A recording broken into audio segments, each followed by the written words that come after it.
Ready? Yeah. You look ready. What is going on, comic fans? Welcome to the Legion of Comics. It's Sunday night. That means it's time for another episode of At Weeks In, the spoiler-filled look back at this week in comics, movies, shows, news, just all things pop culture and enjoyable. And there's a lot of new stuff to talk about tonight. I'm excited to dive into it with my main man with pots and pans. We're going to do that right after this.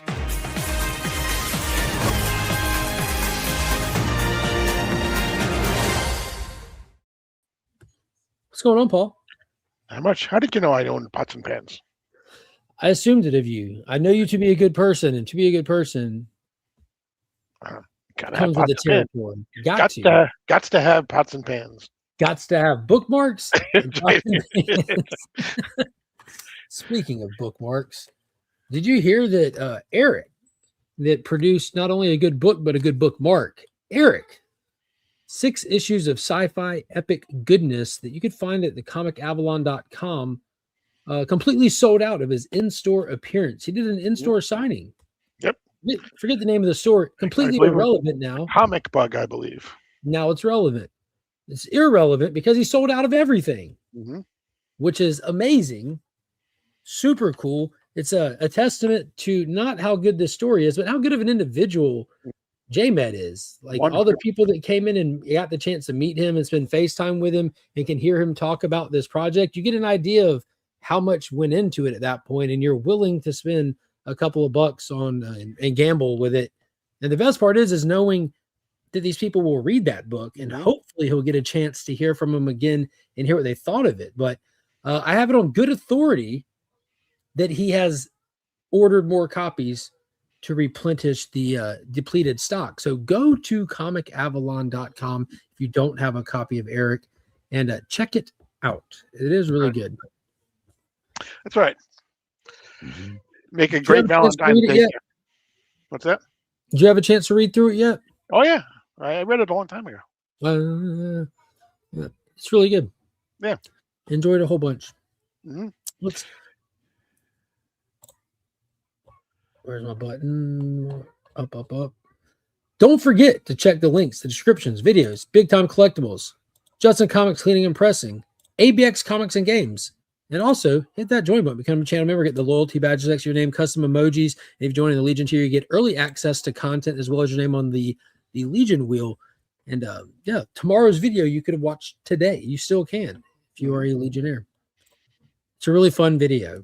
I'm very excited about it. Hopefully I'll get some feedback on that one. Hopefully, and don't take this the right way if you're hearing this, hopefully it aggravates some people because it's definitely what it was intended to do. I'm going to skip down to the bottom of these comments. What is going on, Carlito? Mark, I blind bought Tron Ares 4K Steelbook. Thanks to your brainwashing me. I hope I like it. I hope you do too. I've got the 4K Steelbook, so when you get it in collectible format, at least you won't regret that. Right, exactly. And if you have all 3, they look very nice together on the shelf. They really do. Oh, yeah. Both of us got all 3 of those in Steelbooks. All right, popping back up to the top, we got the adventurous one, Joseph Michaels. Evening all. Latest movies I have seen gain the following scores. Rip was really good. It's a 9 out of 10.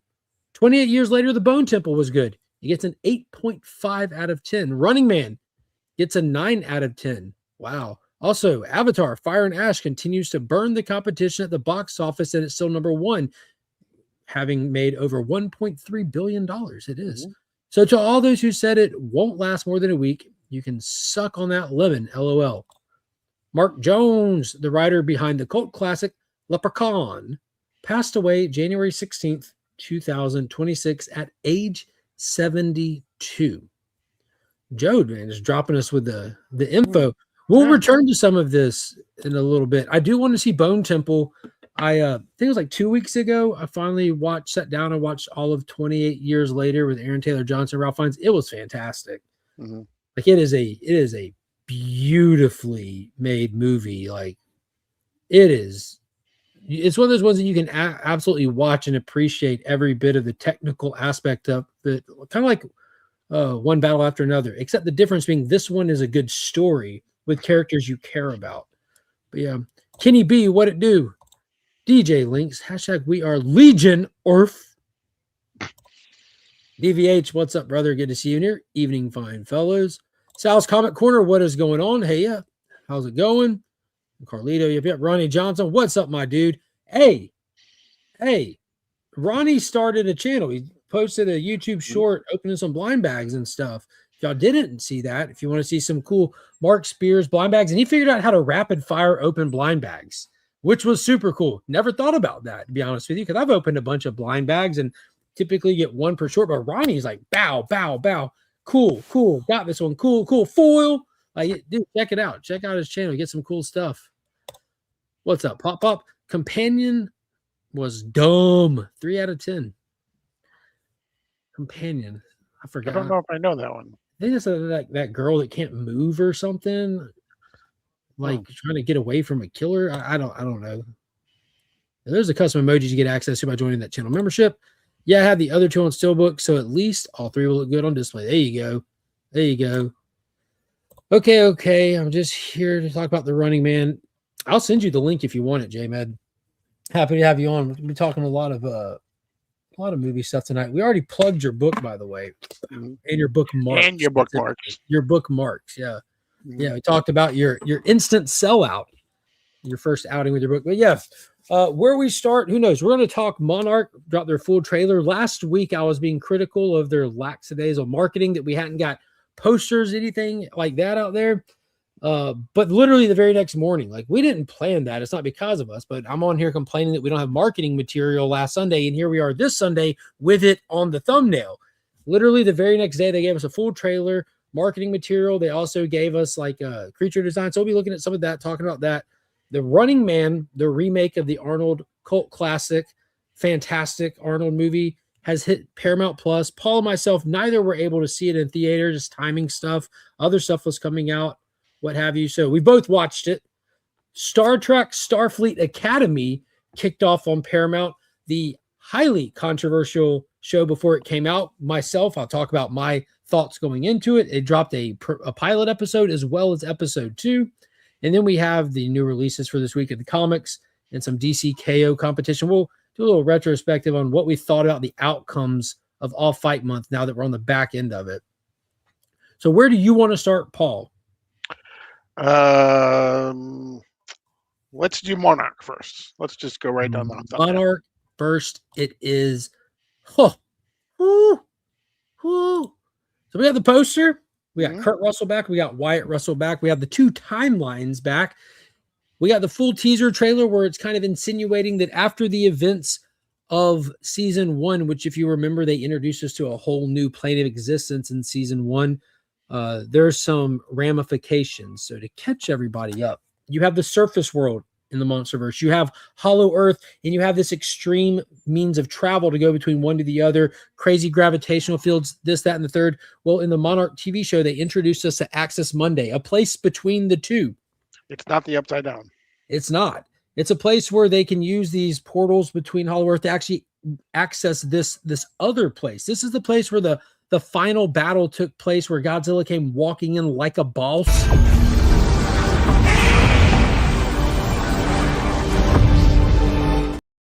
Gave us one of the coldest intros ever. And it also is a place that affects time itself, because when our heroes left at the very end, the big stinger was they arrive on Skull Island in what appears to be a slightly different time. It looks like we go from after the events of the first movie to after the events of the second movie, almost gearing us up for season 2 to probably fill some gaps between King of the Monsters and Godzilla versus Kong.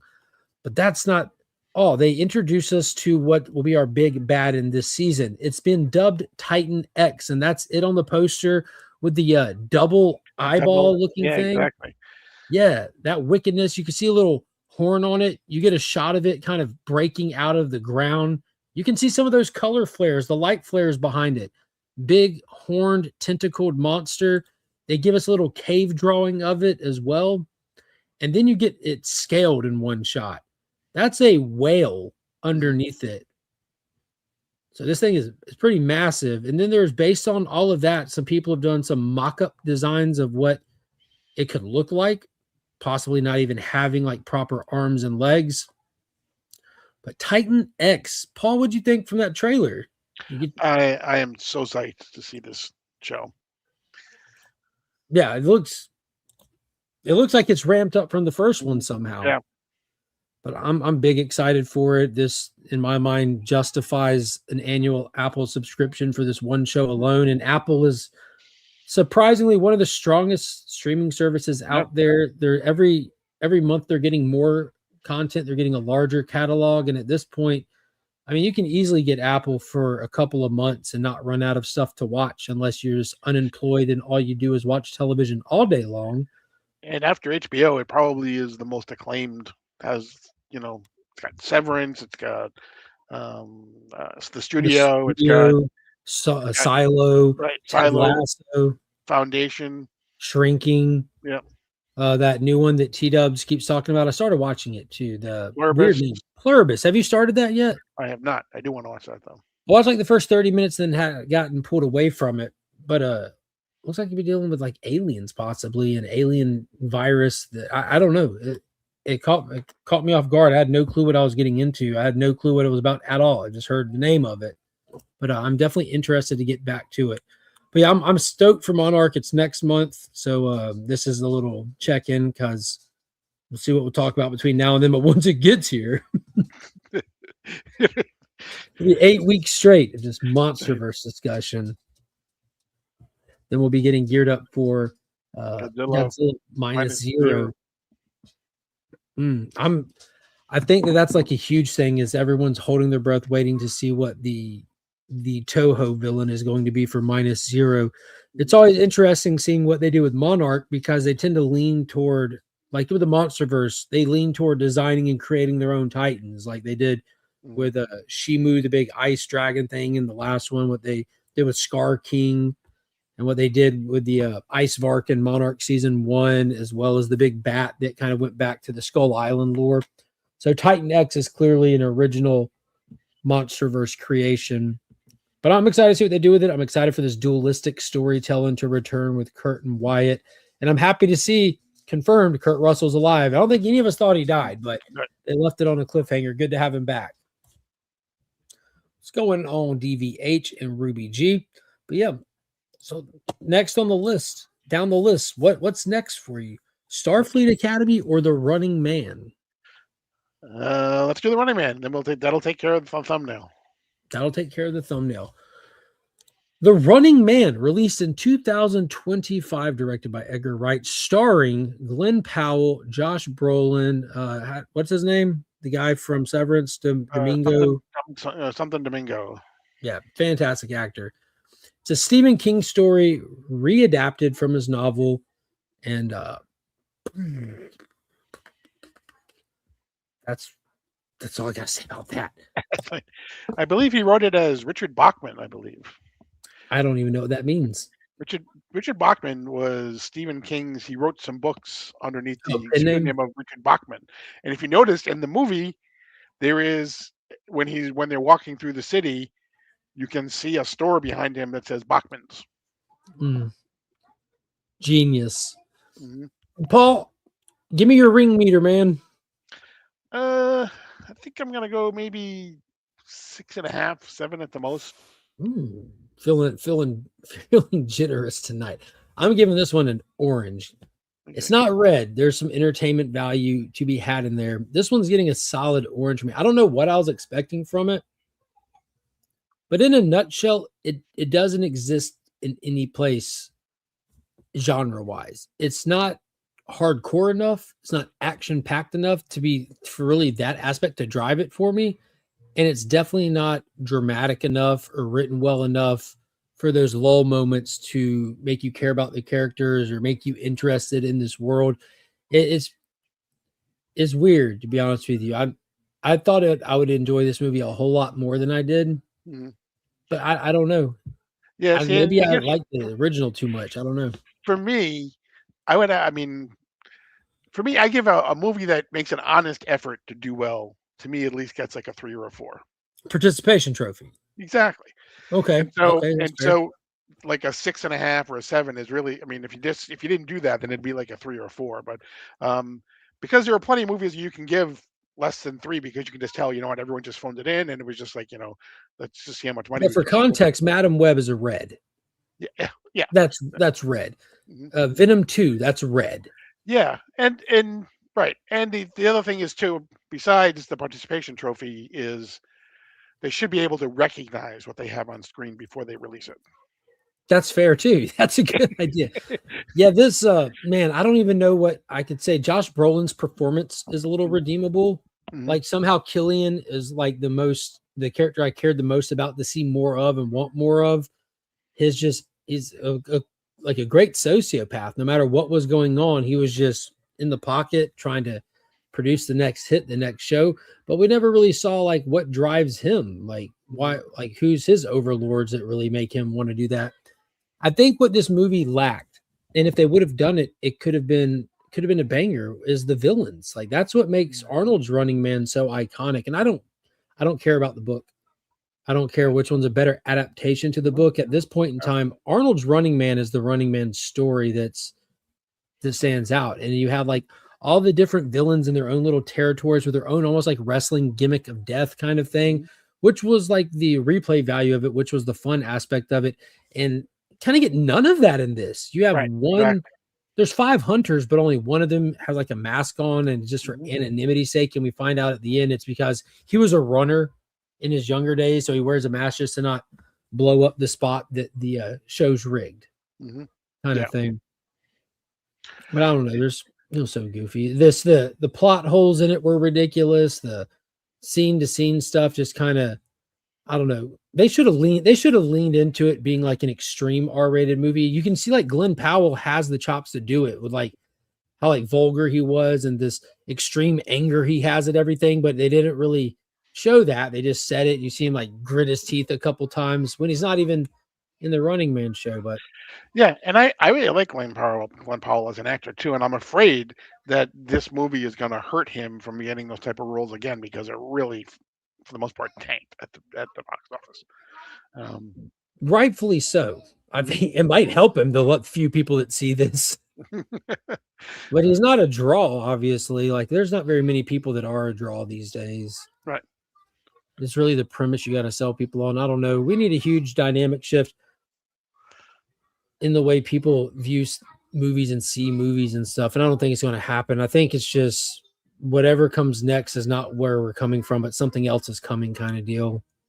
A new formula, new format. Who knows? Maybe since it's a new week, and so Netflix has a new theory as to how many days they're going to leave their movies in the now movie it's theater. 45.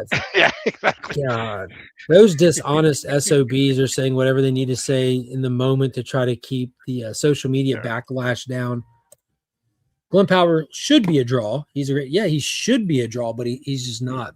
There's like, who is a draw? Daniel Day-Lewis, Brad Pitt, Tom Cruise, Ben and Matt. There's not very many people that are draws. I don't know. It's just different what brings people to the movie theater these days. I mean, look at Avatar. Like nobody in Avatar is a draw. Stephen Lang isn't a draw. He's a phenomenal actor with an amazing filmography. Sam Worthington's not a draw. Zoe Saldana, but she doesn't carry a movie on her own. She's the highest paid actress in Hollywood. It's like just this week past Scarlett Johansson, right? We called it. Said she'll get it right back. Glenn Powell got huge with Hulu Chad Powers. I would argue he's not huge. I think that he's a recognizable to a degree actor. I just don't think he's got there yet. You know, he did Twister. He was in Maverick. Yeah, he was in that comedy movie with Sydney Sweeney that was awful. But yeah, I don't know. I think like Paul said, I hope it doesn't hurt him. He's got potential. He's good age. You know, I don't know. The Running Man was just an awful movie. I'm going to say something that I don't think you'll ever hear me say again. This movie was too long. What was it, like 2.5 hours? Like 2 hours and 15 minutes. So pretty close, yeah. It felt like it. Like, bro, I'll sit through, I'm not saying this to be funny, I'll sit through an Avatar movie and it'll feel like I've been in there for half an hour. When he was pulling up to the house where Michael Cera was, with his mom, you know, like trying to get to this house. I'm like, how? That was the first time I tapped the screen to see where I was. I'm like, holy smokes, there's 45 minutes left in this or 50 minutes left in this. That's crazy. Yeah. I'm with TW. He's not huge. He's not huge. The problem, I think, is that the Running Man was designed to make him huge. Yeah. They messed up by hiring Edgar Wright. Mm.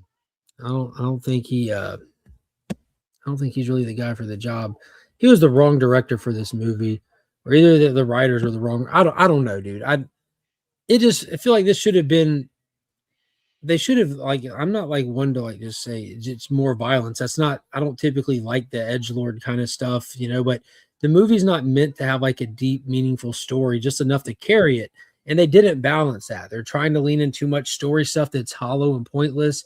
You have the whole scene where he hops in the automatic driving car with the girl and does a little lecture thing where they run from the bad guys, and then the car automatically pulls over for the militia. Like, wouldn't the car have pulled over for the last people that were chasing y'all? And I don't know. And then he just throws his guns out the window. Like, all of a sudden he doesn't need to protect himself. Like, It just gets weird. The franchise brand is a draw these days. It's why so few original IPs get created. And to y'all, dude, I highly, highly, highly encourage all of y'all. If you are a fan of movies at all, you need to go watch the Rogan episode from this week with Matt and Ben on it. It was an amazing conversation of just talking about all of the ins and outs of the movie industry, pre and post streaming, pre and post AI. Their most recent film, The Rip, which was really good, premiered on Netflix. And both Matt and Ben not only went to high school doing acting together, they're still best friends doing acting together, but they both have directed, written, produced, acted, and they're just talking industry stuff and just shine so much light on it, even down to confirming that rumor that Netflix is asking people to write these movies and shows for an audience that's watching their phone while they're watching your program. So like the original three arc structure, they're now wanting people to reiterate like your first arc in every 5, like they want 5 arcs, and they want you to reiterate subtly in every arc because people aren't paying attention. But half the time it's disheartening at times. It's exciting to hear them talk at times. You feel hopeful. The fact that people like them that are so like invested in all of this stuff from so many angles are so aware of things. It gives you a lot of hope in that aspect that all of these issues, the people on the other side of the camera are very, very aware of them and working on all kinds of stuff to see what they can do to bring quality to the most amount of people, kind of thing. He was in The Dark Knight Rising, get his head bashed into a keyboard by Bane. He was at the stock exchange. Running Man had the bones to be good, but it missed the mark. It was a bunch of disjointed scenes thrown together. Yeah, TikTok movie. Paramount Pictures still make a good film. Feel bad they struggle at the box office like Sony Pictures. Yeah, I think a lot of them struggle. I don't know how Paramount did in 2025. I know Warner Brothers had a great year. Yeah. They were leading for a lot of the year, and then Avatar. Disney came in at the end with Zootopia and stuff.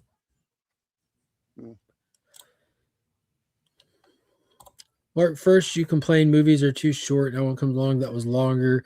Now I complain it's too long. Touch scratch, brother. Touch freaking. Yeah, I think you missed the part where I said you'll probably never hear me say this normally, but the movie just wasn't good.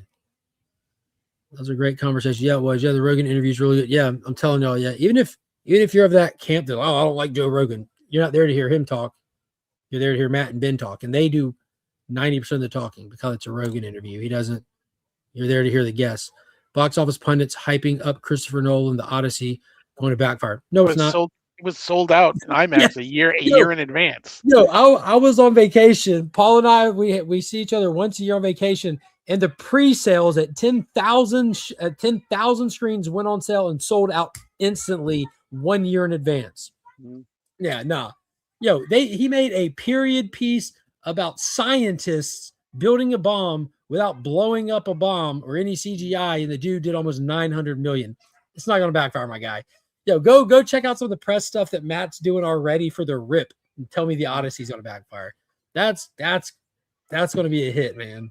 That's going to be a hit. The biggest issue right now is that people praise slop and say it's the greatest thing ever because the people they like say it's good. Probably. Yeah, I don't think the Odyssey is going to backfire one bit. It's already getting so much buzz on and talk and discussion. I don't think it's going to be the biggest movie of the year. I think that's going to go to Avengers or Spider-Man because the name of the movie is Avengers and the name of the other movie is Spider-Man. Unless you're going to count Avatar in this year. I'm crediting whatever Avatar does to its release year of last year. Personally, I think that's cheating, rolling it over like that. Just make it the biggest movie whatever year you want it to be in. But I think Zootopia might edge it out. I don't know. I don't know what Zootopia ended at. Zootopia is at 1.7 billion worldwide right now. Ooh, yeah, I think Zootopia might edge it out. Avatar movie has legs. It just keeps going, but I don't know if it'll go like Zootopia. Zootopia that movie did really good. Still in the top 5. Domestic. Is it the number 1 movie of 2025 then? At 1.7, so, yeah. It has to be, right? Yeah. That's incredible. Dude, that's crazy when it's just kids' movies that can really bring it in. Kids' movies or like superhero slop. I don't know. It was the number 3 movie this week. They came out in November. What was number 1? That's Avatar. right. That's right. It beat out 28 by like $300,000. I think 28 only did like what, 15? 13. 13. Oof. This weekend was Avatar was 13 point. This is domestic. 13.3 million. 28 years later, 13 million. Yeah. International audience didn't embrace Superman, Fantastic Four, or Gladiator 2. Yeah, not at all. I'm a little surprised international didn't take to Gladiator a little bit more since it's a European story. Yeah. But yeah, I would expect the Odyssey to have more worldwide appeal than Superman or Fantastic Four. Western-based comics and mythology versus Greek mythology. I say the Greeks will be coming out all over it. They'll be like, they'll go like 4 times to see it. It'll be interesting. That's a good point too, though. Like talking about movie stars that are a draw. Christopher Nolan is a draw. His name as a director literally draws people to go see his stuff, much like Steven Spielberg. I think Disclosure Day will do just fine at the box office relative to its genre and what it is, kind of thing. But yeah, international audiences isn't a promise anymore, not with the improvements in foreign film. Like it used to be, there's a night and day difference between watching the quality of a Hollywood-made film versus a Chinese-made film or a Korean-made film. Like the quality disparity was huge. Now it's not. Like and China is really pushing to have their domestic movies, which I mean, I get it, Russia did the same thing when Avatar released, because Russia has there's what's the word? Like the countries put on other sanctions. There's sanctions on Russia with Hollywood and stuff. So they don't get like the movies like the same way other countries do. Like the money that like Avatar makes in Russia does not get credited toward its tally. But Russia has their own cinemas and they get like pretty typical. They're just bootleg copies that they're able to get and show through however they get them. But the weekend Avatar came out, they didn't show it. They would only show Russian-made movies because it was a holiday or something at the time. So they were just promoting like their own country stuff. So other countries are kind of starting to do that as well now. Very interesting stuff. But not everything's happening at the box office. Some stuff's happening on television. And what an interesting time for television. The highly controversial Star Trek Starfleet Academy. I got to say, I don't watch a lot of Star Trek. I like the J.J. Abrams movies a lot. I've seen bunches of the other movies growing up and stuff, seen episodes of Next Generation, some Deep Space Nine, Voyager, Enterprise. Caught a few episodes here and there, never really followed it. Didn't follow Discovery, seen a few episodes of Strange New Worlds. Is that what it's called? Yep. Seen a few episodes of that. But I wanted to try to dive into this at the beginning. I know you're a big Star Trek fan. You've seen literally all of it. And you're a big Trekkie. I am. And I saw the trailer for this, the premise of this, knowing what the naysayers say about this era. Who's the guy that produces all this stuff? Alex Kurtzman. The Kurtzman era of Star Trek is highly controversial. It's almost like the divide in the Star Wars fans. You have the only the originals matter. Then you have other people like, oh, the originals and the prequels matter. Then you have, just as long as you just say the sequels suck, you're good people. That's like where I'm at, you know.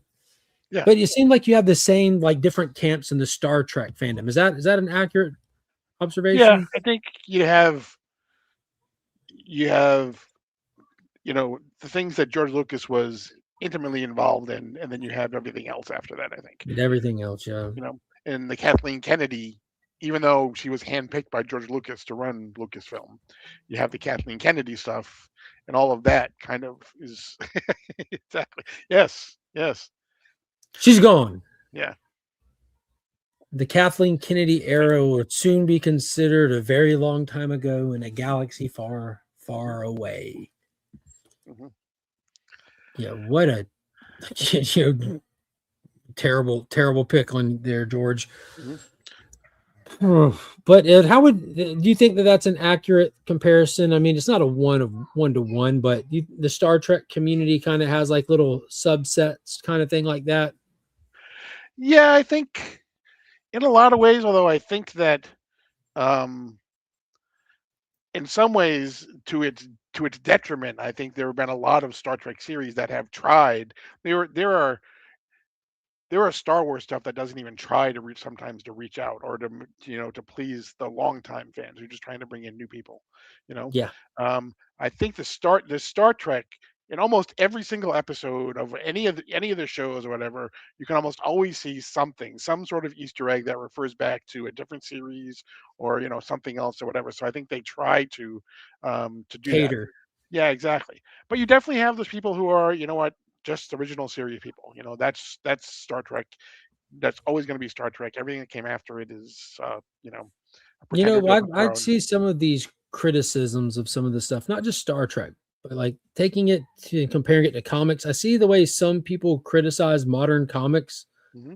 and the things that they say about him. That's not Superman. That's not Batman. Superman would X, Y, or Z, or Batman only this, that, and the third. And I realize that those 40, 50-year-old people saying that aren't saying that there's pretty much the Superman that when they discovered Superman and when they discovered Batman, that's the era that matters. And anything that came after that is fallacious. Hmm. But they're not taking into consideration when they were introduced to this, it was a new era for the old heads of that time. Like the people that were around for the golden age, they had to see Denny O'Neil stuff and be like, yo, this is too dark. This ain't Batman. The Right. Batman isn't like this. So it's kind of, Right. I see a layer of like lack of like, I don't know, like they're just kind of overlooking their own self doing the same thing. Yeah, and I think there is, and we've said this about lots of things, but all the time people scream how much they want change, they want change, they want change, and then when they get change, it's like that's not the Star Trek that I knew, or that's not the Superman that I knew, or whatever. It's like, you know what?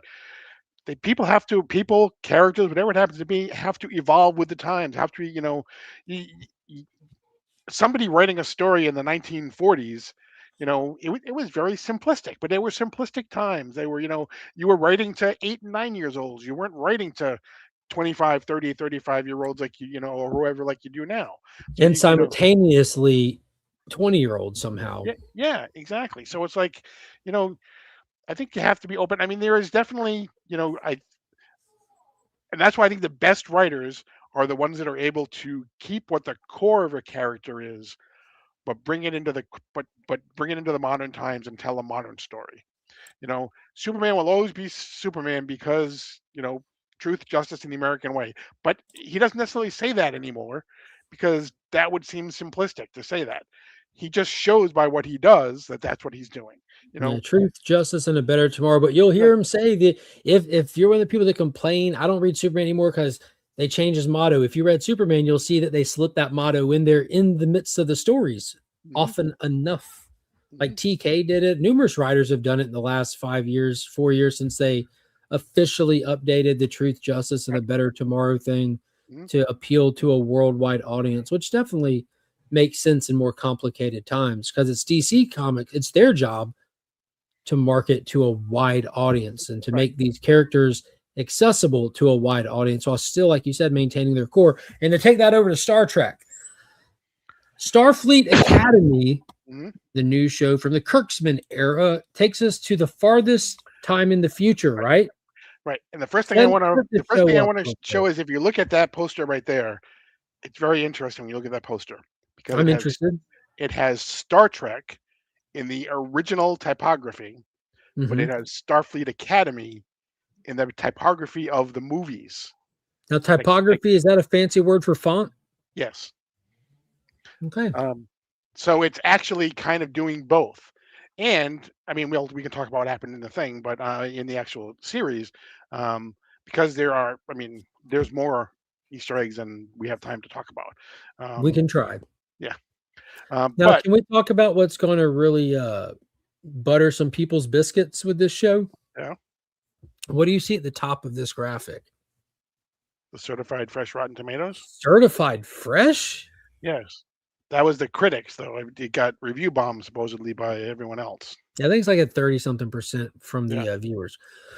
But when that happens, what do? I actually go and I take an average from all the Rotten Tomatoes isn't the only site that does this. You have Metacritic, you have the Google itself. You got numerous ones, and across the board, I think it's like averaging out like an upper 70, lower 80.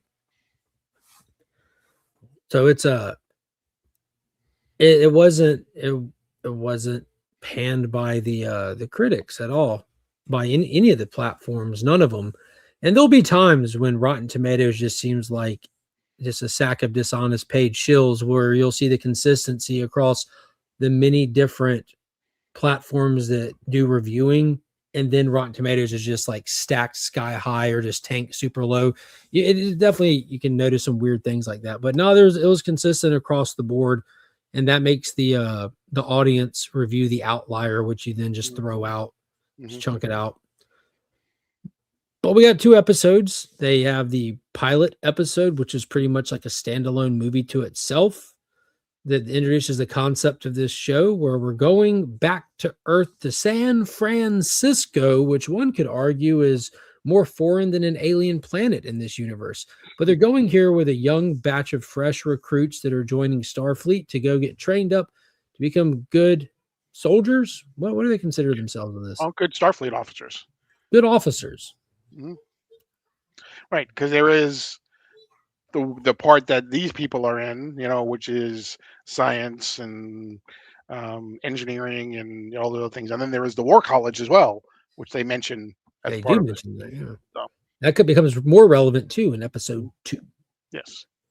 So what did you think? Well, first off, before you watch it, where was your expectations at? Mine were super low, because I'll be honest with you, it looked corny.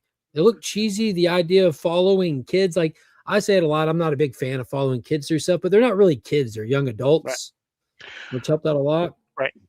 Well, I was, and I think I called it, and T-Dubs actually said a little bit earlier, but I called it this last week. I think I was afraid it was going to be, Star Trek 90210. It definitely was. And the I don't think it was that bad. I don't think it was as bad as 90210. Because in that first poster did nothing to help alleviate any of those fears. No, when they recreated the poster of exactly, yeah, exactly. When they're all lying on the ground, and it's like. But overall, I really enjoyed it. I think it did. It definitely had its 90210 themes to it, or comparisons to it. But it also did a good job, I think, of taking what is Star Trek, and kind of, with the science, and okay, what? How do I have all these things that are, that have attached itself to the outside of the ship? How do I get rid of them? And it has like the science behind how they're going to get rid of them. It has again, mega callbacks. There's the James T. Kirk Pavilion. There's the Sado Atrium. There's the name of every Star Trek character, in the universe, basically on the wall behind it. Yeah, exactly. It had the Beta Zeds and what happened, with them in episode 2. So it kind of, and it has one of the things Star Trek did, which a lot of the other series necessarily didn't do was almost every episode was standalone in the original Star Trek. That's what I was going to say. It was a strong suit with episode 2. It felt like a proper episodic TV show. Correct. With the backstory of, okay, you know what, is Caleb's mother still alive somewhere, kind of weaving throughout it, and that'll be, I'm assuming, the thing that will follow throughout the whole season. Yeah. And I like that they introduced that younger Beta Z girl, the princess, that little Brett Cooper lookalike. Because like she was like a delightful character, and I'm like, it's going to be crappy to see her go. And then her and her brother stayed, and they're added regular cast members now. I didn't see that coming, but after the fact, I went back and saw, oh, she's on the poster. That makes sense now. I didn't know that or see that coming. But yeah, I when I popped on to my Friday morning stream, got there a little late, and Rob's like, "Don't worry, Mark. I already told everyone you watched Starfleet and you hated it, so you don't have to go through that again." And I said, "Rob, well, you would be 100% wrong. I enjoyed both episodes of this a lot. Now, I'll be completely honest with you. If you haven't watched it, if you're one of those people that you're hesitant or you're like, oh, this stuff has gotten too woke and all that, it's all in there. Like, there's no way around it. It is in there, but it doesn't take away from the story. Like, the execution of this was really good. Now, is there a lot of stuff that made me face palm and they're gonna like, yeah, like Starfleet are the bad guys, and if they just didn't punish criminals, then this kid would still have his mom, despite the fact that she participated in a robbery that led to the death of an innocent man. And like that's hamming it up a little bit there, isn't it? And it's got the tropes of, okay, you know what, Caleb's a bad guy, but if we can just get him into Starfleet Academy, he could be a good guy, type of a thing, you know? Yeah, if I wouldn't have told my kid what to do, and I would have listened to my kid tell me what to do, things would have gone better with me and my kid. It's like something I'm like, guys, chill out. Quit bringing like this stuff, like these controversial topics from like today into this. But you kind of go past it. It's not the topic of the episode. It'll be like an in passing conversation kind of thing. And the actual theme of each episode, the pilot, which is like an action movie to itself, and episode 2, which was like a political ballet, really, with a little bit of comedy in there. With, unfortunately, the washout kid has been the one that's been selected to take the princess around and show her the campus, and you're like, oh, this is gonna screw. So it has that whimsical feel to it, but it was fun. Visually, it looked great and everything, and I'm excited to see what they do with episode 3. But don't let no one tell you that like it's too woke, and don't let no one tell you that it's not woke, because it's right there in the middle. You know, like everyone's mileage may vary. They did a good job writing it, but yeah, I don't think it was too goofy. It wasn't too 90210, but the premise of this is we're going to Starfleet. And I remember back in the beginning of the J.J. Abrams one, you know, when Chris Pine was in there and the shenanigans he was getting up to with the Kobayashi Maru, is that it? Yeah, yep. And all that, you know, like it. So it has that vibe to it in my mind. Yeah, and you know, in the Chris Pine movie, you have the story of you know, Uhura and Spock, and you know, you have, you know, that thing. And so, you know, here we have Caleb, who, of course, you know, in the 90210 world, who is he paired with in his, you know, who's his roomie, the person that he hated at the very beginning. You know, it's like, yeah, you know, it's like, but that was pretty cool too. He was like, yeah, you know, I can survive out in space for, you know, 8 minutes. I like the little added, what do you call it, like insecurity of people seeing him morph, like just turn around, like that little self-consciousness. Like, right. We see the first appearance in live action. If anyone ever watched Star Trek Prodigy, we get the first appearance on live action. That big thing that kind of looked like the thing, that character that was walking around. It's not the same character; it's the same species. Is in Prodigy as well. So we see give that. me the controversy around the blue lady. The blue There's lady. like part Klingon, part something else. Oh, she's part Klingon and part Jem'Hadar. Jem'Hadar. There's like some kind of controversy around like that being a female one, because apparently it's a race of males that are not able to reproduce or something like that. I don't know the lore.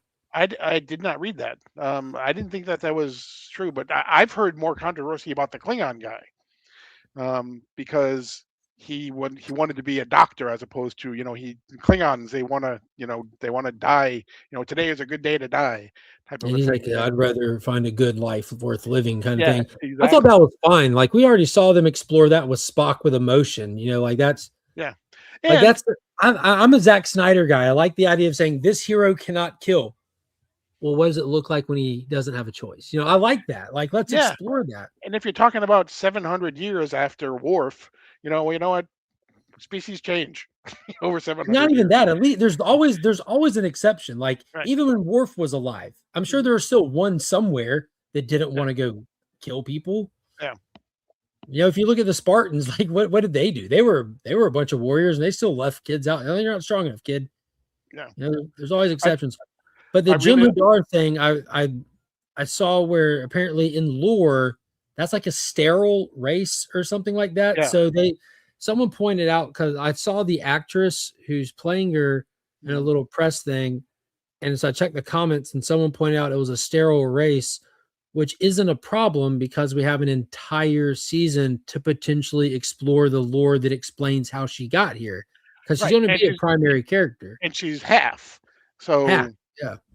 she's half Klingon, but I loved Holly Hunter. I thought she did really Yeah, well. we hadn't even talked about her yet. Like, I Yeah. like she was rocking barefoot, man. Like, I'm Yeah, like, dude, exactly. I can Southern accent, barefoot. Like, I can relate all of a sudden to Star Trek. Yeah, and she sits in the captain's chair like she's got a blanket and a cup of cocoa, in front of a fireplace. She pulls her legs underneath her, and it's like, when Mhm. she sits in the captain's chair and everything. And Paul Giamatti, I thought he was good as Yeah, the villain. I'm assuming he'll reoccur, maybe Yeah, pop back very up well. for the finale or something. Hmm. It had a lot of fun elements to it. Hmm. Yeah. I can understand the criticisms from those that criticize it. I can understand where people liked it. This is just going to be like your mileage may vary kind of thing. I love the intro that they do now because this is Star Trek 60th anniversary. They did the intro with all the different ships. Yeah. That was super cool. I remember when I saw that for the first time, not this exact one. I saw like the thing they did in front of Discovery just with the Star Trek Mhm. thing. Yeah. So I was expecting that again, but they're doing all the ships changing. Like, dude, this is flipping cool. And then it does that hard shift to the seed that's shaped like Right. the insignia, and it comes out. The intro graphic design, whatever, is really cool. Watching the Academy get built from the ground up, kind of Games of Thronesy, but with a sci-fi look to it. Yeah, he really did. This is the Shoot the this scenery. is this is the largest set that they've had for any Star Trek series ever. I get that reference, Drew. I get that reference. Yep, I'm looking forward to see where they go. There's some stuff that like kind of seems obvious from a mile away. I think the Worf character, I don't know his name, the Klingon, Yep. like it's going to piss off the people you expect it to piss off in a couple episodes when he comes out the closet kind of thing. I think you're just going to have the usual suspects mad at this show and the usual suspects that like it. You'll be able to predict it from a mile away. Drew said he's not sure if he's the market for this, the target market. If you don't think you are, you probably won't be. And if you think you are, you probably will be.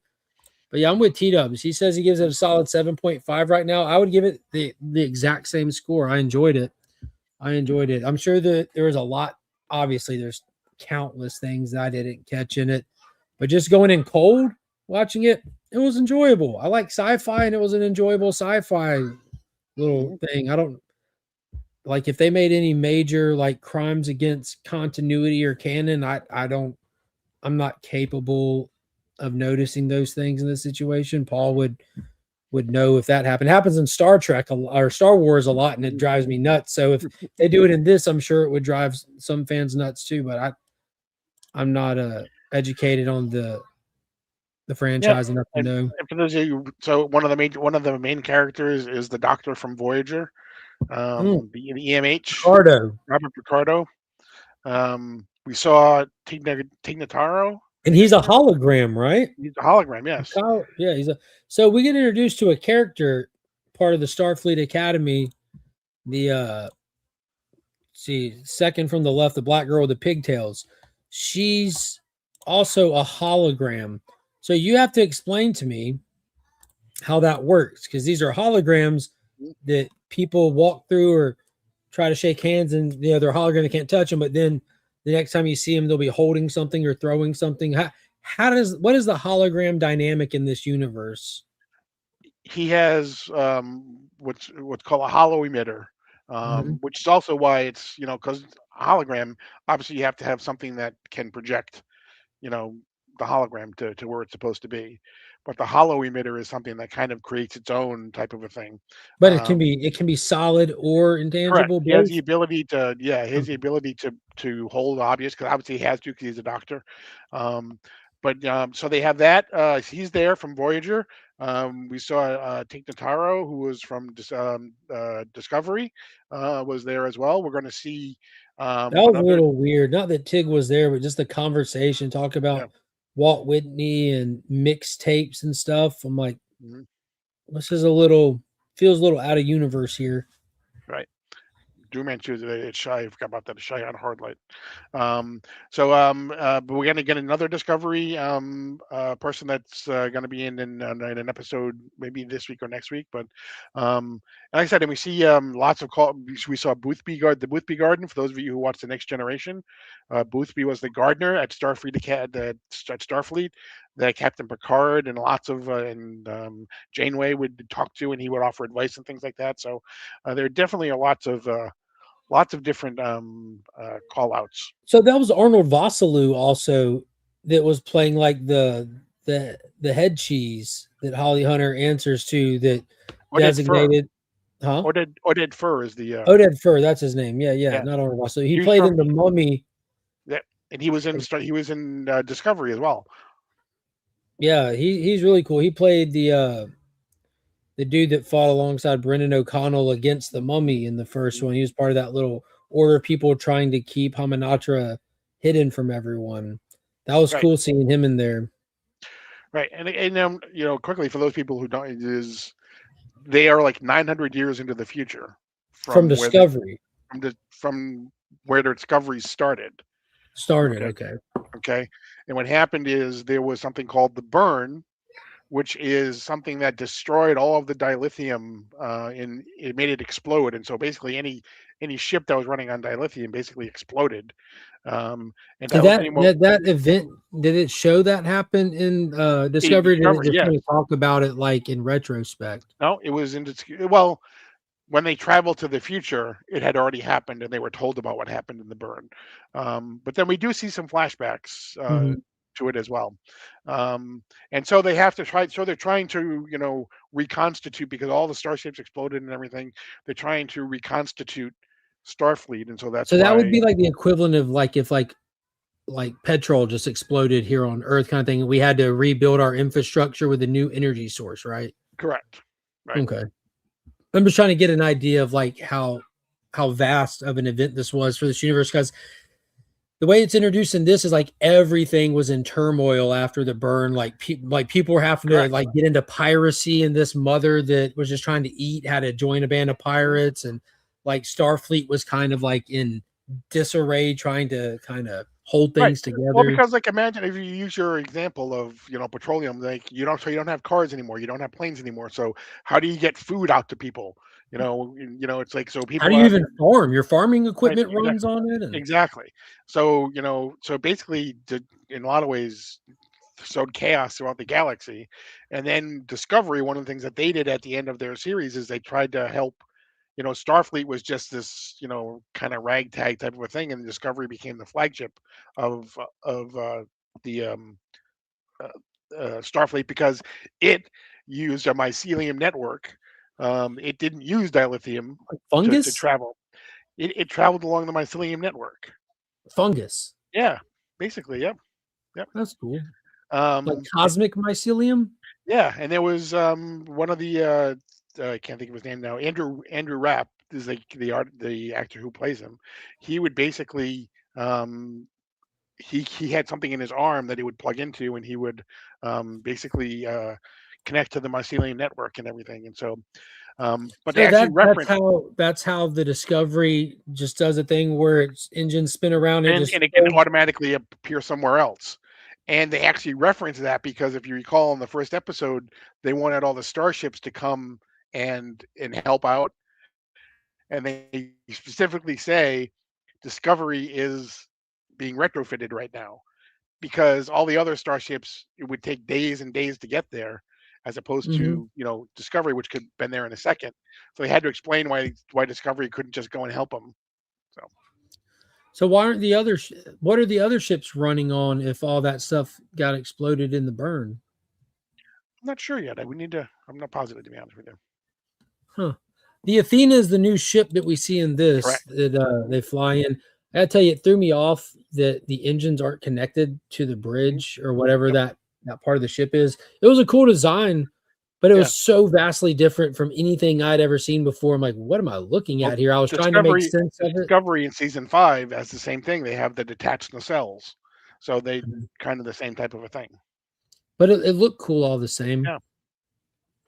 Yeah, and it arrives at San Francisco. The engines go off, screw off and do their own thing, and then the ship kind of adjusts and lands, and it's the primary building for Starfleet Academy. Not only building, but it's Right. the Yeah. it's a piece of Starfleet Academy. It's very interesting, which hopefully services the TV show the ability to have like on Earth on campus episodes, and if they want to just pop up to space to do something cool to give us some variety, they'll have that Yeah. ability to do so in future Going episodes here. going on a field trip and the building takes off. Exactly. Exactly. We're going to Jupiter today. We're gonna have a bring a sack lunch. Yeah. They get there and Channing Tatum's there. I like that movie, dude. That Jupiter Ascending movie with Eddie Redmayne, Mila Kunis, and Channing Tatum. That was fun. What's going on, Cuppy? But yeah, I enjoyed it. So we have something to watch, have a show to talk about week to week until how many episodes did you get in this show? I want to say 10. So this will overlap with Monarch a little bit then. So that'll be Probably. good. Yeah. So for a few weeks, we'll have a couple of TV shows. Man, I feel bad for this show when Monarch comes out because if there's a quality disparity, I will see it. And you will mention it. Yeah. That won't be fair to this show. I won't do that. All right, switching over to it. The biggest thing in comic books happening right now is the DC KO event. And we talked about this magic grid here in the past, and we're down to our final 4 contestants after this week. December was the all fight month where they took the 16 remaining people at the beginning of the month and had them fight 1v1 against each other. And we briefly talked about it, but we're going to just go through those and kind of give our feelings on how those fight went. We'll go one by one. It kicked off with Lobo versus Wonder Woman. Now, there's 2 ways that I looked at all these matchups, these 1v1s. There's who I would like to win from a personal standpoint and who I think would win from a stat standpoint. If you get their trading card and look at the back at their attributes and you stacked it up, who would win based on stats? So with Wonder Woman and Lobo, that's a difficult one based on stats. But just from a personal feeling, I wanted to see Lobo win, especially with the Supergirl movie coming. And the rules, best out of 3, right? At the end of every single round, the combatants have the ability to remake themselves into whatever version of themselves they want to be. Yeah, so Lobo could be the goofy little New 52 version, or he could be oh my god, I can't believe we saw him again. or it can be the first appearance version. Wonder Woman can be the Kingdom Come version, the George Perez version, the death metal version, whatever. But it was pretty interesting. Lobo just walked the dog on her the first round. I mean, he just brutally did what he did. The second round, it took Wonder Woman, along with all of her primary co-star sisters, from Stephanie to Donna Troy to Yara Flor, all to gang up and be at Lobo. And then there's going to be some writer talent and lack of talent that goes into these things. Ultimately, round 3, Lobo gets got by God. It takes away his strength or something because it was kind of corny, to be honest with you. Huge MacGuffin. Yeah, it was super corny. He said something like, "Oh God," in passing, and then it pops to this little businessman who's supposed to be God or something, and he's like, "I don't like that he used my name in vain. I'm going to take away his regenerative ability." Or it was something stupid, and Wonder Woman just hit him and beat him. Like, well, that was dumb. That was super dumb. It was terrible idea. Came out of left field. Didn't go. It was awful. So I'm not mad that Wonder Woman won. I would have been happy if Lobo won, but I didn't I thought it was goofy the way that they wrote that in. But what was the next one that they did after that, Paul? Well, the Was it first one of the month was Superman Captain Atom. that was fire. Mm. Captain frickin' Atom, the architect for what would ultimately become Dr. Manhattan. Captain Atom from Charlton Comics, hugely underserviced, mega powerhouse of a character, rightfully going up against Superman, the nuclear man versus the Superman.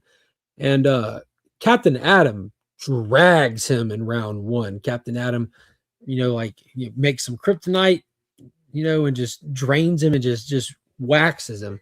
But then Captain Atom he remakes himself as, was it Monarch? Mm-hmm.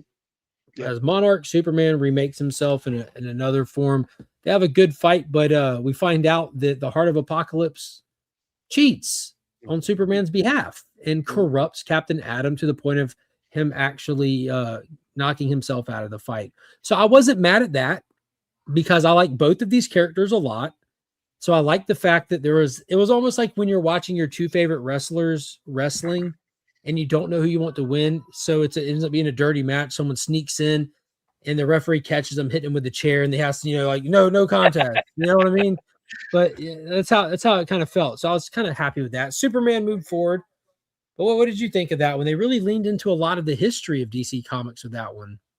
Yeah, and that's one of the things that I really like about what they're doing is in all of them, you see previous versions, like I said, of all these characters.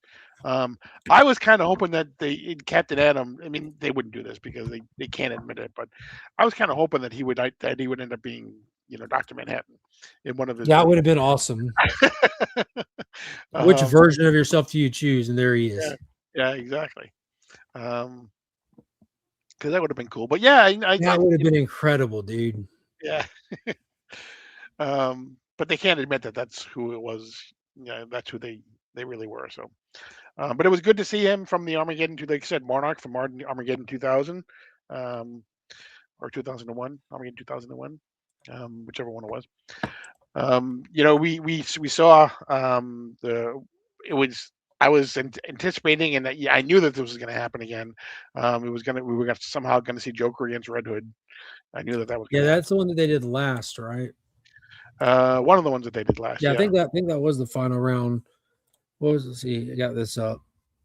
Hawkman. Oh my gosh, round 2, Hawkman and Aquaman. Out of the 8 of them, this was by far my favorite issue. I'm a little bit of an Aquaman stan, but Jeremy Adams is doing big things with that character in his own book. And I think this was the only one that didn't go 3 rounds, isn't it? Yeah. I think so. We talked about it in great detail when it came out. Aquaman walked the dog on him. Mm-hmm. Back in Jeremy Adams' Green Lantern Corps book that's out right now, all of Thanagar gets destroyed. And in the center of Thanagar, the Hawk's homeworld, was Horus, the deity that took off. We're like, yo, what happened? Well, they bring that back in this. Hawkman gets upgraded by an actual god, comes back and snatches Aquaman, flies him into space while Aquaman smiles. He's like, what are you smiling about? He's like, oh, you think there's no water up here? There's water everywhere. Eyes light up, drains him, just takes him out. Like it was just and then they spent the second half of the book being an actual Aquaman comic in his normal ongoing series. Like, yo, that's crazy. You just disrespected Hawkman so bad. Yeah, they have just totally leveled up Aquaman in these series to the point that they're changing the title to Emperor Aquaman, and they're sending him off into space. And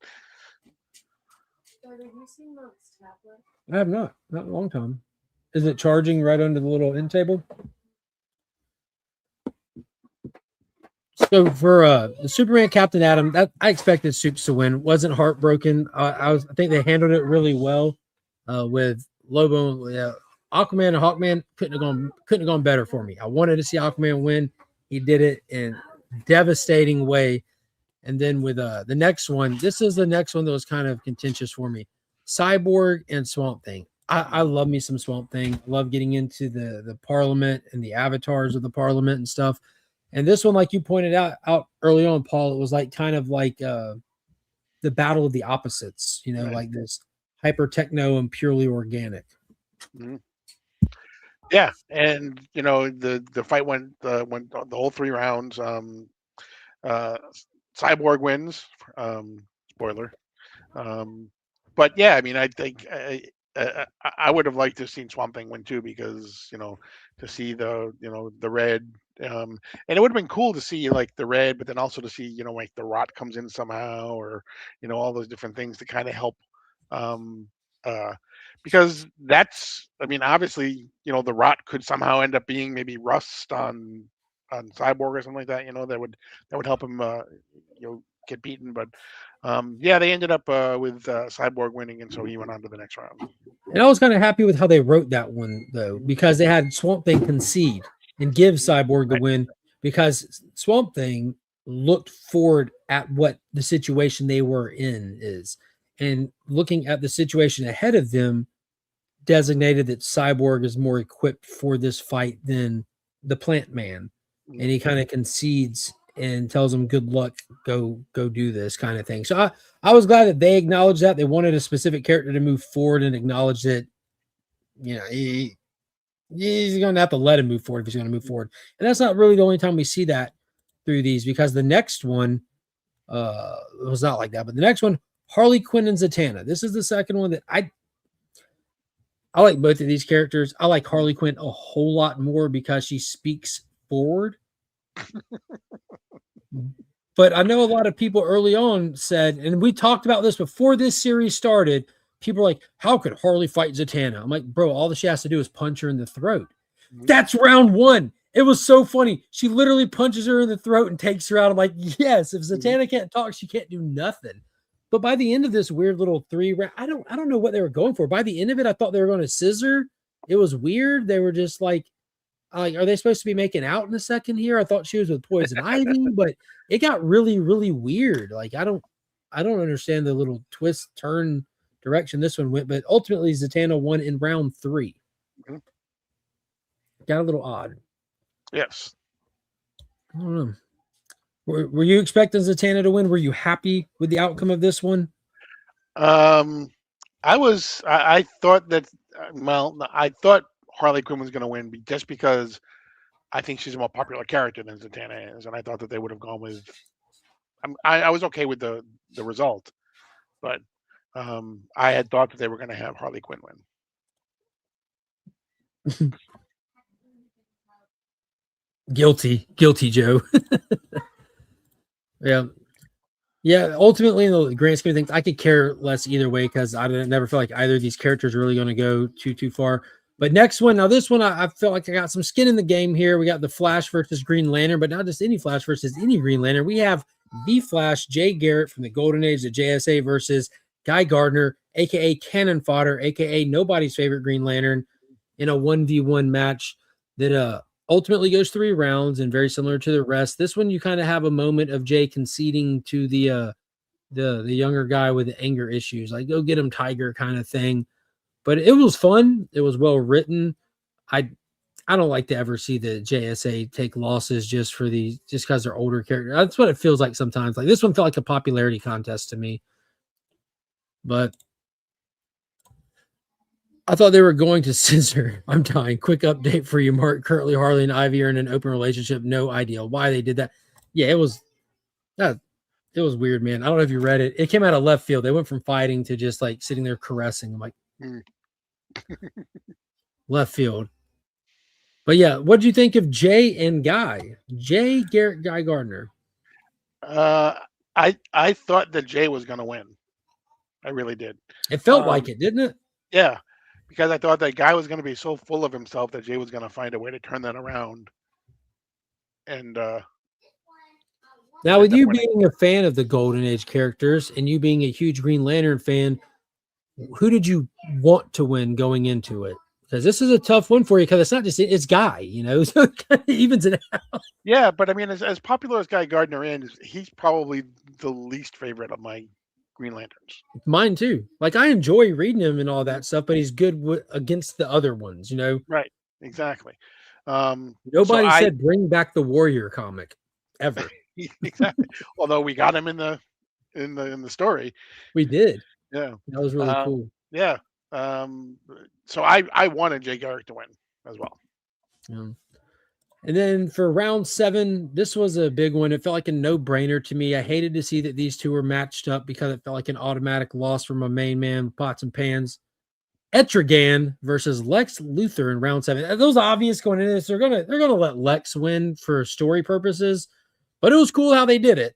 They didn't say like Lex is better than, more powerful than. He had to find a way to become the demon himself to best the demon kind of thing. I thought that was cool. Lex is such a POS that hell was made for him kind of thing, and he's at home there. I thought that was a really cool angle. Yeah. I thought that we had determined that I was your main man with Pots and Pans earlier. I'm sorry, my main man, 50 grand, Etrigan. Jay gave, that was one of two where Swamp Thing gave Cyborg the win and Jay gave Guy the win. Yeah. What do you think of Etrigan and Lex?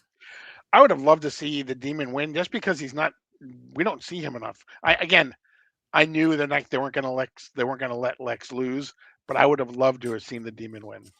Yeah, especially again, the timing would have been great to give him more exposure because he's next level. He has his own title coming. Like, we're waiting to get the proper solicitation. We've gotten the first 3, and then this week we got the Jeff Lemire confirmation for Firestorm, the Kevin Smith what was the other one for Bizarro, and the Jamal Campbell for Zatanna. I can't wait to see Bizarro piss himself. Dude, two things I can guarantee you. 1, that book will not release on time, and 2, it will not be enjoyable. Yeah. But the Frank Quitely art was fantastic to see. Yeah. And will you be buying Zatanna?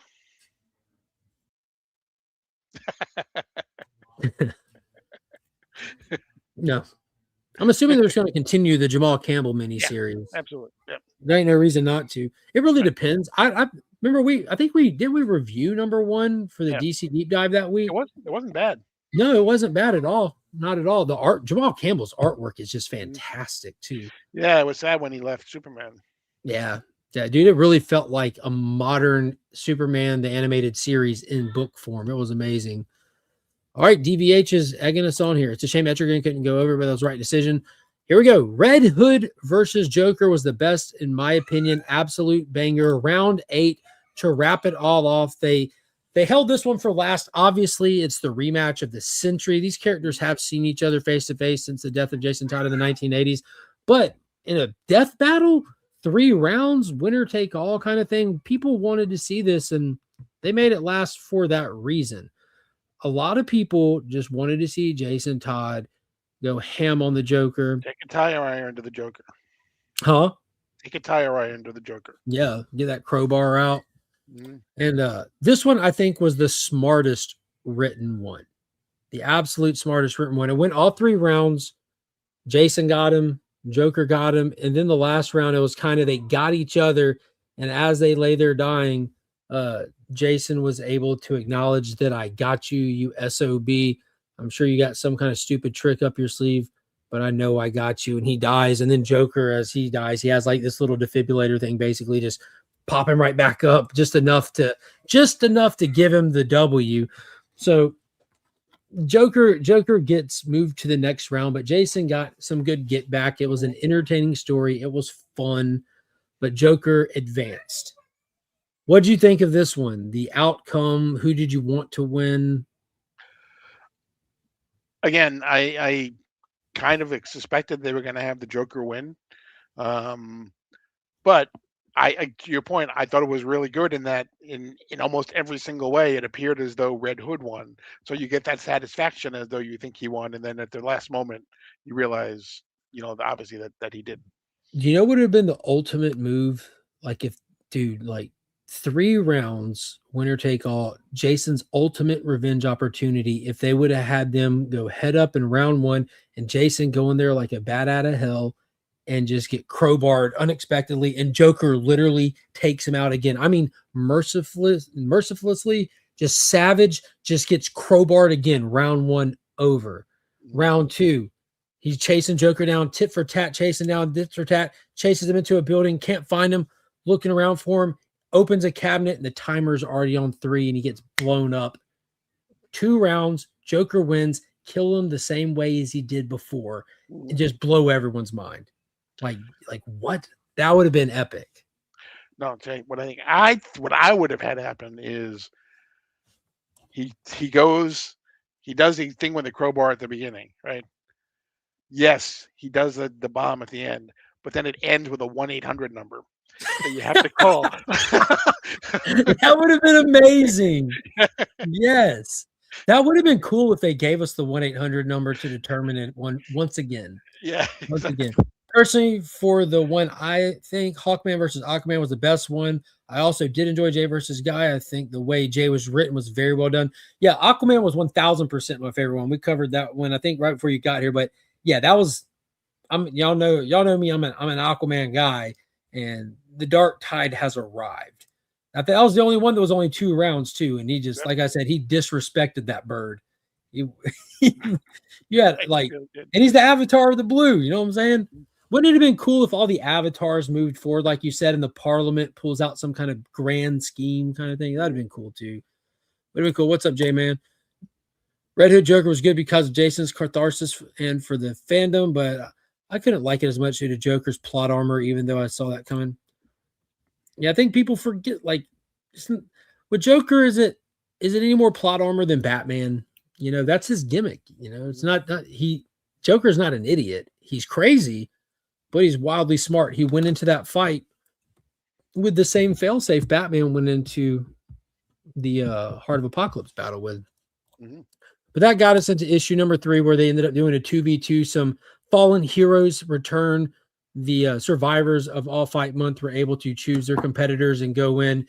And by the end of that issue, we were left with exactly who you would expect. Our final 4 moving in to DC KO issue 4 to face off against none other than the absolute trinity, completely anti-lifed out from the looks of it. So it was a banger of a month for the fights between the 1v1s leading. Why did you say the tag team month is what you called it? The tag team, yeah, the tag team round.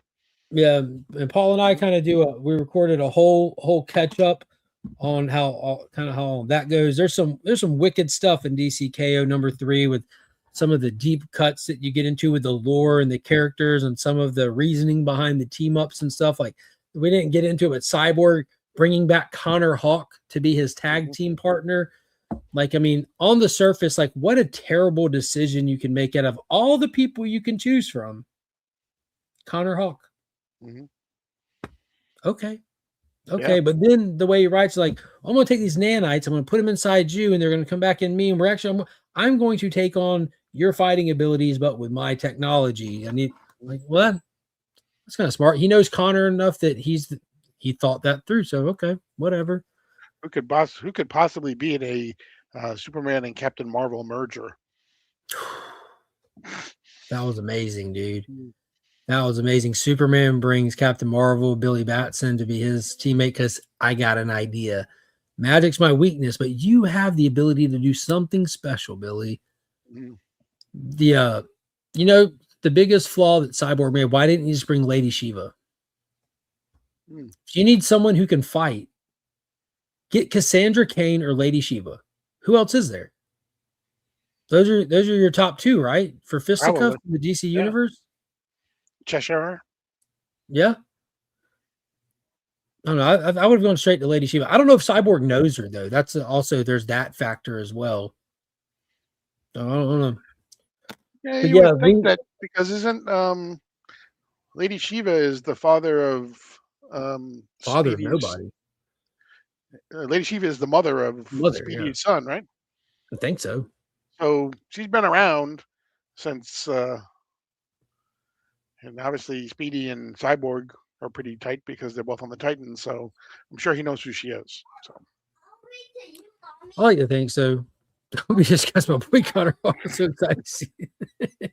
Yeah, it was cool. It made no sense until it made sense. But yeah, the whole thing with Superman, we're really seeing him getting built up. You know, with issue 1, he got his hand cut off, but by the end of it, like by the end of issue 2, he gets his hand cut off, and then he uses the Omega energy to reform a hand. He pretty much has a hand made of Omega energy. And by the end of this one, like you were pointing out with Captain Marvel, Billy has shared his powers with him. So now you have like Superman's chock full of Omega energy and reconstituted hand. He's full of the magic of Shazam. Like, he's steadily building. but I don't think he kept the powers of Shazam. I think it was just for the issue. That'd have been cool if that would have stayed with him. But yeah, it was an incredible week. A lot of good stuff. A lot of good stuff. I don't know if there's any other big books. Well, obviously not that big, but Geiger issue number 20 came out this week. Did you read that? I did. Holy smokes, the Northerner is here, bro. And we get a lot of backstory about the Northerner. Yes, there's somebody pulling his strings and porting him weapons and stuff. Didn't see that coming. Speaking of that, they announced basically the who's who. The Geiger who's who got announced. 4 variants, right? 4 issues. 5 volumes, 4 universes. Like I said, I think you mentioned this too, and I think you're right. Is we're probably going to get a lot of these that we've seen throughout the. I believe that they're going to take all the character pages because there's been them in every single issue of every Ghost Machine, and they're going to repackage them, plus with a handful of new ones. But we're getting 4 covers for every issue. There'll be a Gary Frank cover, a Brad Anderson cover, who's your primary colorist, but he's done a bunch of covers throughout the time. And you're also getting a DC Who's Who homage and a Marvel, what is it called? The guidebook, handbook homage. So if you're a Marvel guy and you like those old handbooks, or if you're a DC guy and have quality and taste and you like those Who's Who, you can get a cool homage wraparound. So those will be fun. I'll get them to collect them. Most of these I'll most likely have read already. But yeah, I'm excited to see the Northerner get here to address the idea that, I've been fighting for the future just for it to look like this. Mm-hmm. I can fix this. Yeah. We can fix this in a time when Tariq has given up on his friends, given up on a cure, given up on anything. The Northerner falls in his lap and says, this ain't about a cure. This is about fixing everything. We're going to figure out what started the unknown war and stop it. Speaking of Ghost Machine, did you see the announcement for the both the DC Superman Spider-Man and the Marvel Spider-Man Superman? I was aware that they were doing it. I didn't know they were going to do the same format as the Batman, Deadpool, Batman thing. I was surprised, and maybe it's just me, but I was surprised that Jeff Johns and Gary Frank and Brad Meltzer are going to be in the Marvel one.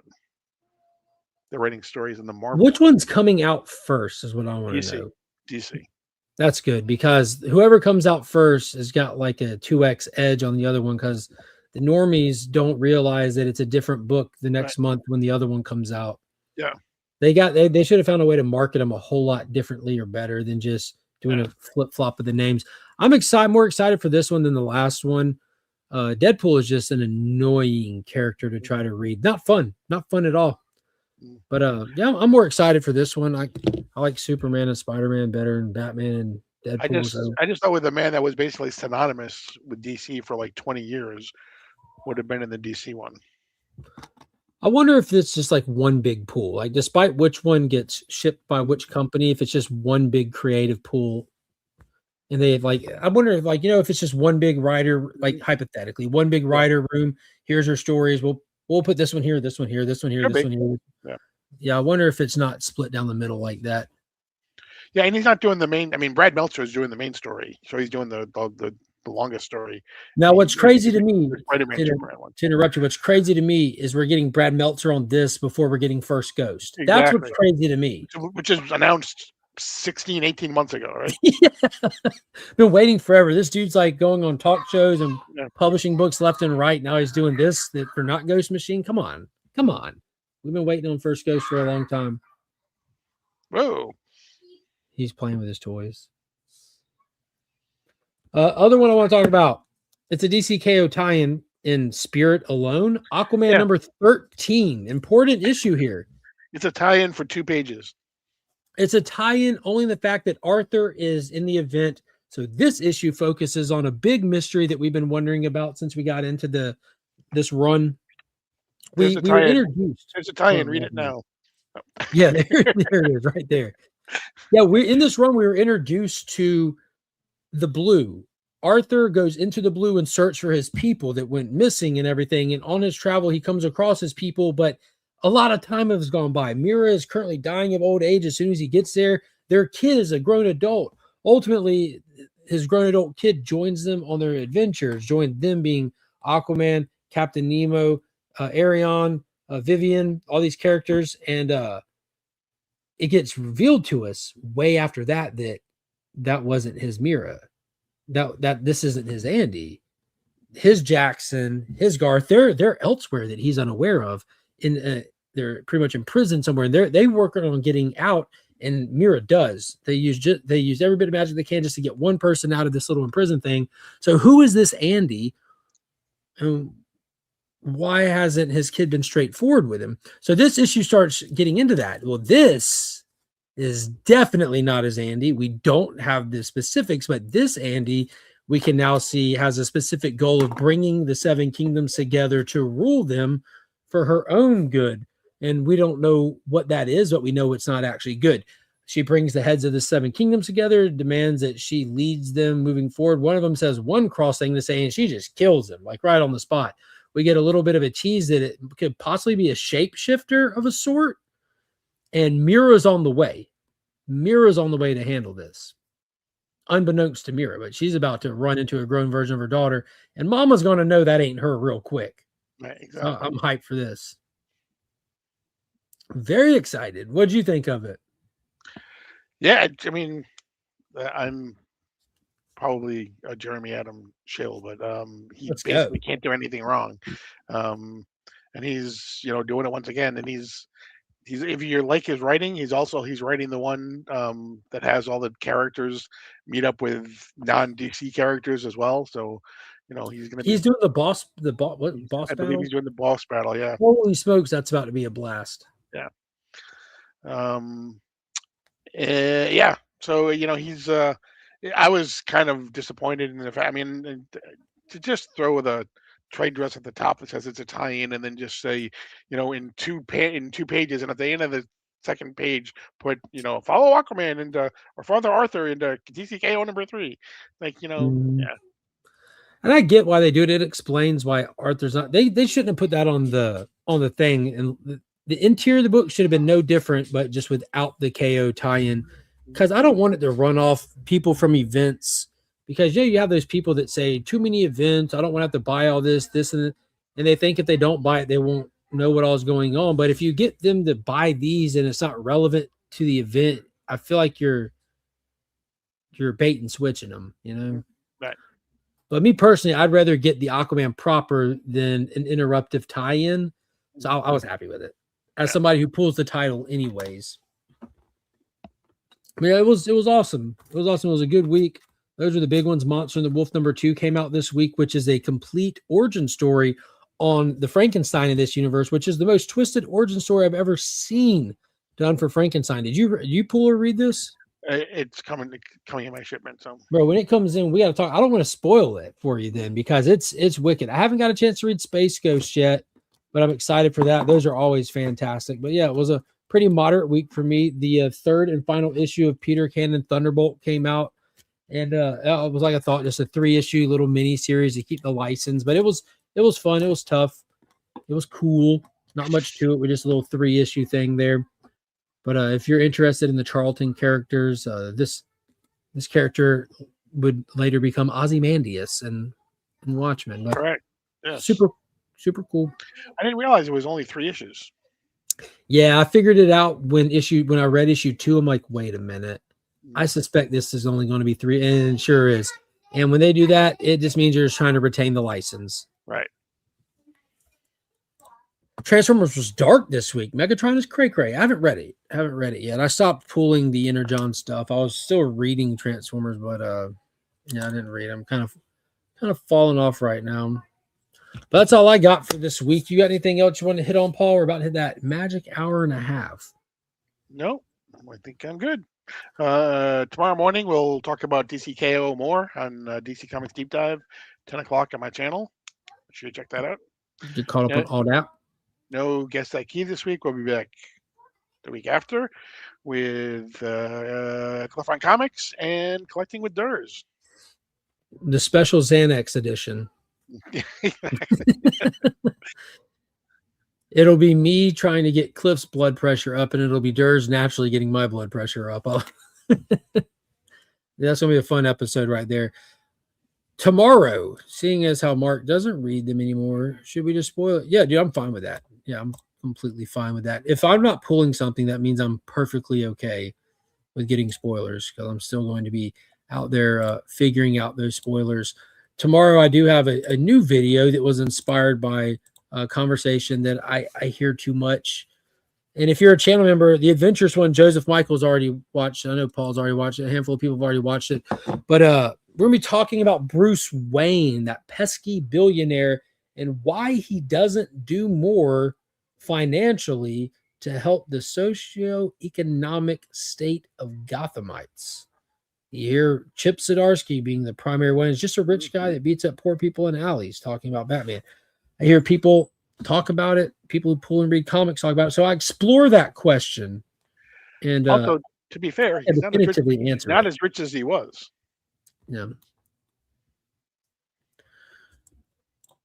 Megatron rips Trailbreaker in half. Still not as meaningful as when he ripped Jazz in half. Shout out to Michael Bay. I love those movies. But yeah, it was a fun video to make. Hope you guys get an opportunity. Please check it out. Make sure you hit the thumbs up on your way out of here. I appreciate everybody coming and hanging out tonight. That's going to do it for this week. See you Tuesday for the new DC Day stream. And until next time, as always, I'm Mark, but we are Legion. You are who you choose to be. Superman.